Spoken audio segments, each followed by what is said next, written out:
Students, in this video we'll discuss about the structure of our ear.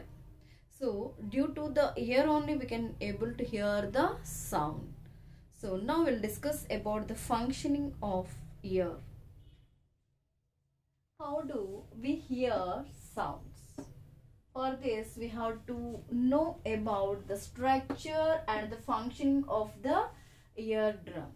Functioning and the structure of eardrum.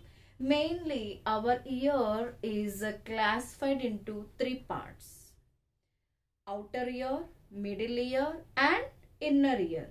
So detail we'll discuss.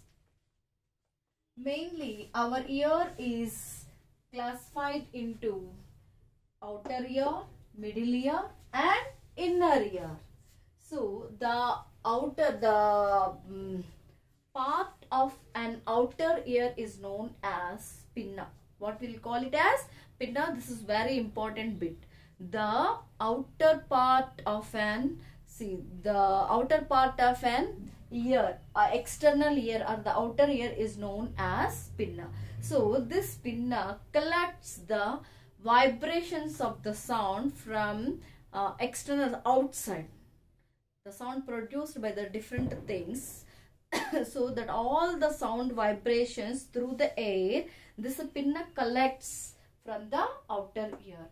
So this pinna collects the sound vibrations and send it into the ear canal. We have some ear canal inner side. So these vibrations are passed through that inner canal, ear canal, and in that ear canal there is a part, we'll call it as eardrum or tympanum. Eardrum or tympanum. So these vibrations are traveling to that ear canal and touch the tympanum or the eardrum, and through that tympanum these vibrations are passed through middle ear. Once again, from the external source, the sound vibration through the pinna of the external ear, it collects the vibrations and that vibrations are sent into a external ear canal, and through that the vibrations are passed through eardrum, or we'll call it as tympanum. From the tympanum the vibrations are passed to middle ear.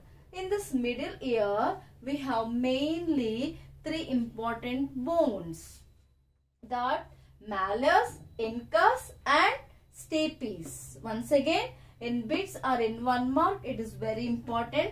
The middle ear has three small bones. What are that? Malleus, incus and stapes.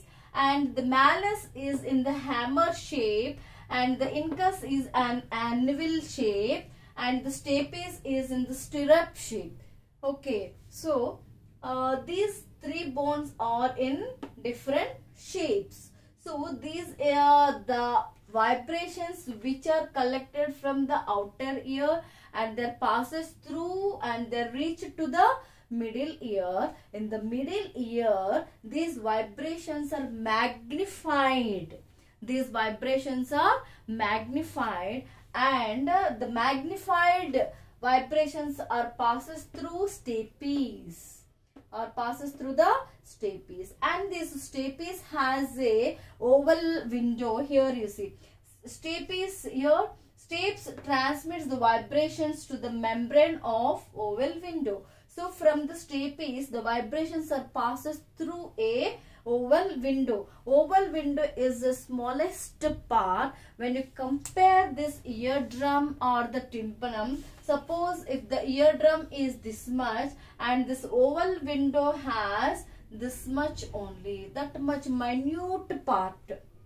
Okay, so due to this these vibrations are magnified or increased Here if the vibrations are 20 to 30 times, suppose here the vibrations per minute is 50 times. Here for the minute these vibrations are increased more by 30 to 60 times. 30 to 60 times that vibrations are increased. So 15 to 30, like that you multiply, you will get that many times that vibrations takes place in the middle ear due to all this. From the stapes, the vibrations are carried to oval window. Oval window is a very small part, and when you compare with the tympanum or the eardrum,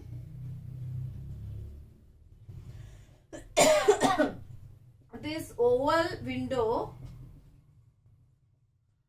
this surface area is very low. If you divide this tympanum part into 20 parts, if you divide this tympanum part into 20 parts, how you will get the area of this one part? The oval window has the same area. The oval window has the same area. That much small this oval window. Due to this, the vibrations are magnified or increased 30 to 60 times. Then these vibrations, sound vibrations, are passed from the middle ear through the stapes to inner ear. This inner ear is filled with a thick liquid. The inner ear, which is filled with a thick liquid, we'll call it as cochlea. We'll call it as cochlea. Here I wrote it. Cochlea. So, these vibrations are passed through the inner ear through the oval window to cochlea, means thick liquid.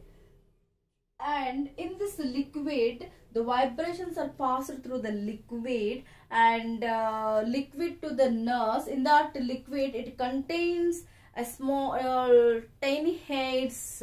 Here see, vibrations are detected by the tiny heads connected to the nerves at this point. In this thick liquid, the nerves are connected. The nerves are connected with the tiny heads. So these heads are detected by these vibrations. So the vibrations are passed through the tiny heads to the nerves, and the nerves to from the nerves, these vibrations are transmitted or transformed to electrical signals. And these signals are sent to the brain. Then in the brain, our brain find out that these are the sound vibrations, and we can sense the sound. So like this, our ear functions. So this is the functioning of ear. And sometimes if you beat on your head, if you tap on your head on the skull part, directly these vibrations are carried from the skull to the inner ear. Directly. Ear through the ear, inner ear, middle ear, like that, the sound vibrations are carried out. And here, when you tap here on this skull, directly from the skull, sound vibrations are carried to the inner ear. From that inner ear to brain, electrical signals, like that also. So that's why we should not give punishment on the head, or we should not hit anyone on the head. Okay, right.